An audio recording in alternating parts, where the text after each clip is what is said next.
Hi everyone, welcome to the You Matter Jewelry Workshop. Today I want to share with you how I create the raw materials for our unique copper-silver alloy used in our jewelry pieces.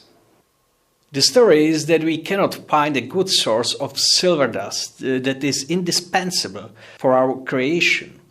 Firstly, we use classical Dremel mini mills. It worked, but producing 5 grams of silver dust takes an hour. Luckily, I have found this mill recently. As you can see, it is much bigger tool. I will not compare these two mills in this video, but the bigger one is at least 5 times faster.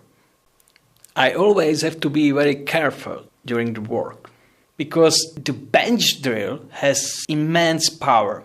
I can easily slip, which is not a fun experience.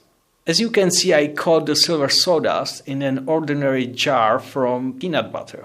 It was just necessary to have something quite big and easy to handle. So in 10 minutes, with a relatively small effort, I have quite a lot of silver sawdust for today's work. I will take it to my precision scales. Finally, more than 5 grams is good enough. So thank you for now and see you next time. Cheers!